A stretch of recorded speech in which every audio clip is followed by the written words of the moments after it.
some basic questions about Basel III. How will Basel III capital requirements affect bank loans, financial intermediation, and the economy? Will banks tend to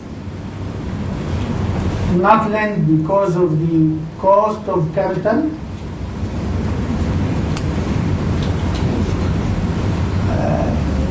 To address this question, and the question coming after, how will Basel III capital requirements affect banks' taking activities and bank stock prices? We all know that part of the return on equity is a risk premium. With higher capital, this must go down. It should not remain the same. So investors will expect a lower return on equity, but a less risky. The ones who are willing to take more risk, they can finance on margin. So they will have more risk.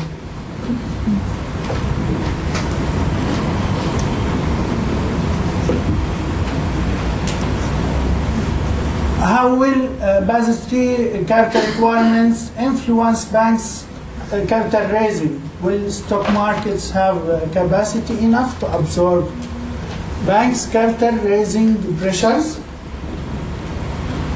Will good banks try to raise capital as soon as possible to be ahead of the others? Now, I told you, I'm working in the Libyan economy. I have seen some of our banks are running after Libyan banks to have a stake in their capital in order to raise their capital prior to the Basel III implementation. So they want to be ahead of the others.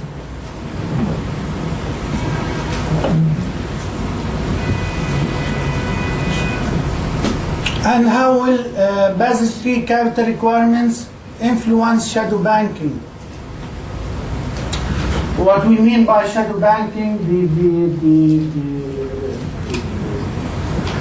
the finance companies.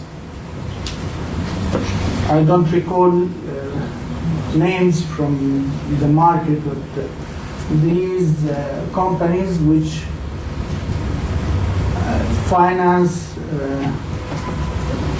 goods and services, but they don't have minimum capital requirements. Will they be in a better competitive advantage than the banks?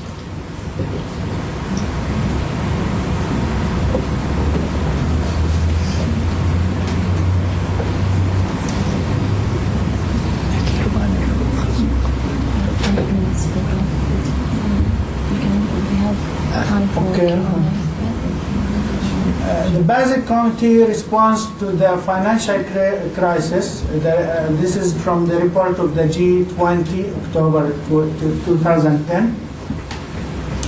The group, the macroeconomic assessment group, estimated that if high requirements are phased in over 4 years, the level of GDP will decline by about 0.19% for each 1 percentage point increase in a bank's capital ratio. Once the new rules were in place. In few instances, the macroeconomic assessment group members reported impact figures in excess of 0.5%. The three most negative values represent the outcome of models estimated by the Bank of Japan and the Federal Reserve. So there will be effect on the GDP growth for the whole world.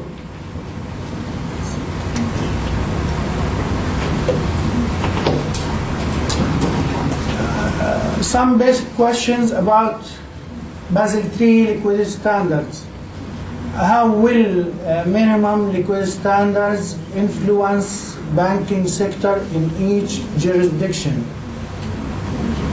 More liquid assets may be less yields. We all know this fact. The more liquid, the less return. And more stable funding may require higher funding costs, trade-off between liquidity and profitability. Maybe banks will be less profitable but less risky. How will liquidity standards affect the structure of the financial intermediation? If the economy needs maturity transformation services, minimum liquidity standards, specifically on banks, might transfer liquidity risks from banking sector to non-banking sector. The banks will need more liquid assets with less risk. This is only provided in most cases by the government itself.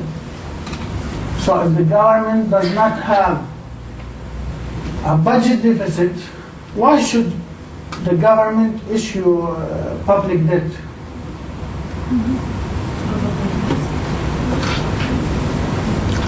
How should liquidity standards deal with the difference in financial structures among jurisdictions? The share of government securities in financial assets substantially differ among jurisdictions, reflecting the level of budget deficit. All of these questions are similar to those raised by the capital standards. I have to stop at this point and open the floor for questions. Well, thank you very much for your interesting presentation, very relevant actually. And I will start myself. I have a couple of questions, but I'll leave you ask your questions first. So if you have any question, yeah? Can we start here, please? You mentioned that we prepared that banks... well, excuse me, just introduce yourself first, and then, yeah? Student in the German Jordanian University. Yeah. You've mentioned before that you prepare that banks should act as a financial intermediaries more than investing. I want to know your point of view, and don't you think that it's better that they act both as a financial intermediaries and investing at the same time with a certain limit of risk percentage that should be from the central bank, for example? Okay, interesting question. Actually, my point of view is banks should keep their role, their basic role as financial intermediaries. But, having different sources of income, is better than having only one source. Diversification thing. Yeah, diversification of the sources of income is better. So what I'm after is not to go far or too far in investment banking, because you'll, as a bank, lose your role as financial intermediary. Okay, thank you. Any other question, please?